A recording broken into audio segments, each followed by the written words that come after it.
Creamer Media's Mining Weekly is speaking to Vuslat Bayoglu, the Managing Director of Menar, a company which invests and is active in anthracite, coal, gold, manganese, nickel cobalt, and now also ferromanganese. It's great to chat to you right here at the Investing in African Mining Indaba, Vuslat. Can we kick off with the focus this year? What will be Menar's major focus for 2025? Thank you, Martin. Thanks for having me. Obviously, it's very exciting to be here because the whole African continent and investors from other countries that are interested in investing in mining in Africa and in South Africa are here, and it's great to see the enthusiasm, excitement to look at the opportunities in the continent. So for Menar, we got a couple of focus areas. We did a deal with Samancor, that's our 32 Anglo JV, on the ferromanganese asset in Menar. It was the largest ferromanganese producer in the world when they put it in care and maintenance in 2020, and we would like to actually restart that asset. So it's actually very interesting because we have 4 furnaces and 2 of them are very young, like they only built it in 2015. We are busy talking to Eskom to find out if we can have a negotiated price agreement so that we can get like uninterrupted power, and we also get a good price in terms of like competitive price to be able to restart the furnaces. But we are looking at different options as well. If the current electric arc furnaces will not work, then we are planning to have a look at the blast furnace option, and we are talking to some technology providers to look at like if we can use their technology to reduce the consumption of power.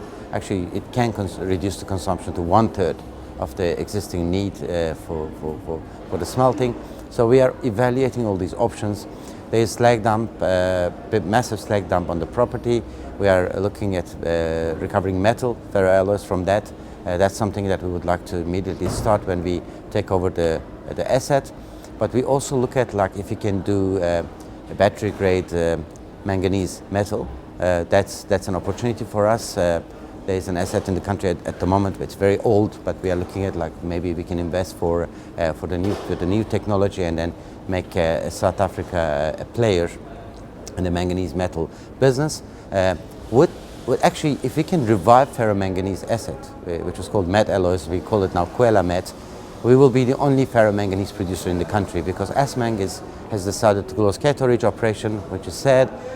But obviously, it's very competitive because we lost a lot of capacity to China. We are the largest producer of manganese. We've got the largest deposits of manganese, but unfortunately, we lost the capacity to China. So it's very critical for us to revive this asset. The other thing that we would like to do with this asset is we would like to start the rehab because there are certain areas that needs to be rehabilitated. I have to give the credit to Anglo South 32 JV. They actually kept the business in a good condition, in pristine condition. There is a 50 megawatt gas-fired power station. It's like actually we can start running it if we had gas in a very short period of time. But the idea is to prepare Kwela Met to be ready to be started. So this is going to be one of our important focuses this year. On the anthracite side, we have very good pipeline of projects. We are planning to finalize the licensing in certain projects like Riversdale Anthracite and Fuleni projects are 2 of them. We'd like to start those projects as soon as possible. We are also watching the markets to see like what happens, but Riversdale Anthracite and Fuleni are actually great assets that will employ a large number of people, and we have very good quality anthracite in these 2 assets. On the steam coal side, we have Bekezela and Tuso. We would like to start both fully licensed, and we bought the land. We are busy relocating people, and these are 2 very exciting projects. Bekezela will be our flagship mine. It's going to produce 7.2 million ton a year run of mine and 5 million ton of product. We are actually planning to move the coal by rail. We would like to create our own rolling stock capacity. We will be part of this trim applications that Transnet is accepting at the moment. So these 2 projects, Tuso and Bekezela, are going to actually keep us busy this year to be developed on the steam coal side. On the the other thing which is actually very critical for us is like to look at like what kind of JVs we can create, joint ventures we can create in South Africa with emerging South African companies, to look at like if we can be part of a legacy project, a legacy deal. So we are targeting different commodities. We are very firm believer of investing in South Africa. We think that it's a great country to invest. Infrastructure is great. We've got the human capital.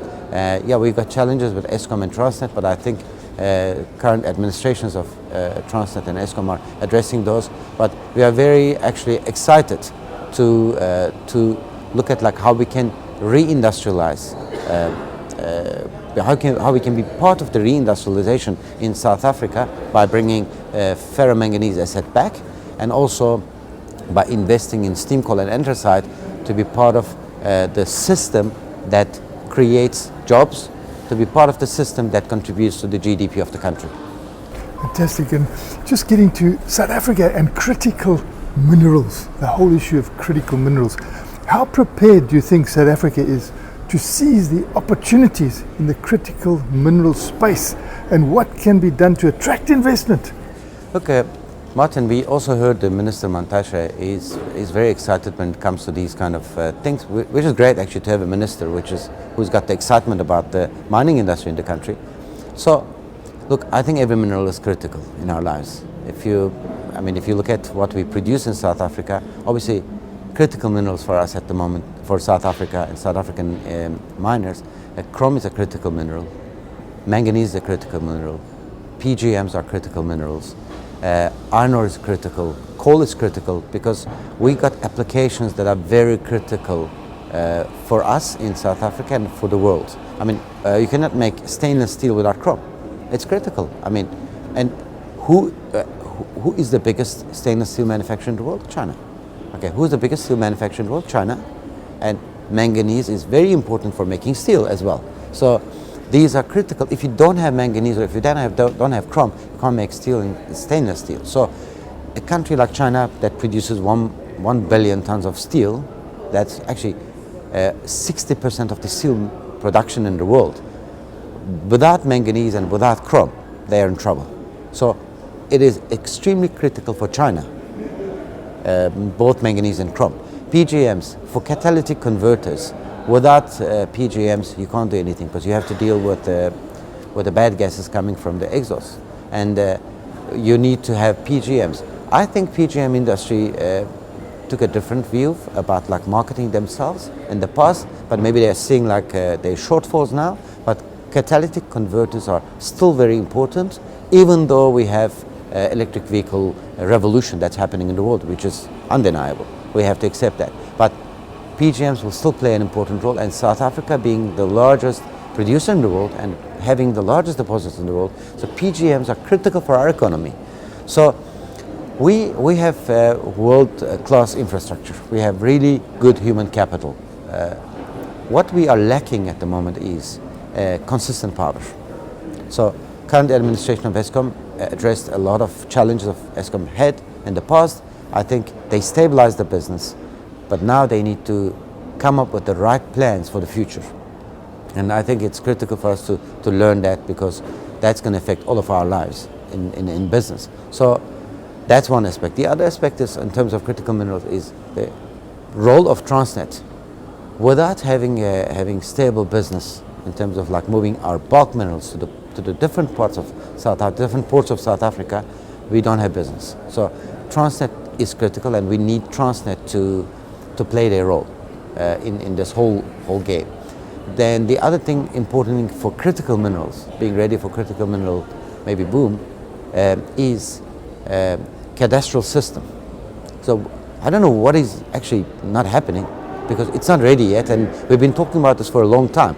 I think it's something that one has to ask minister, like, why is it not happening? Like, why is it so difficult that it's not happening?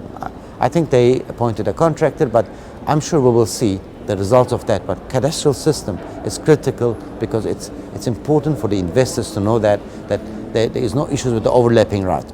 There is no issues in terms of like, you know, being fair, being impartial as the body that's giving the rights to the investors. So if you address these issues in terms of rail, power and the cadastral system, we don't have any obstacle on our ways to be successful in critical minerals with all the mineral endowment that we have in South Africa, and we can have more actually, because more money needs to go into exploration. That was Creamer Media's Mining Weekly, speaking to Vuslat Bayoglu, the Managing Director of Menar,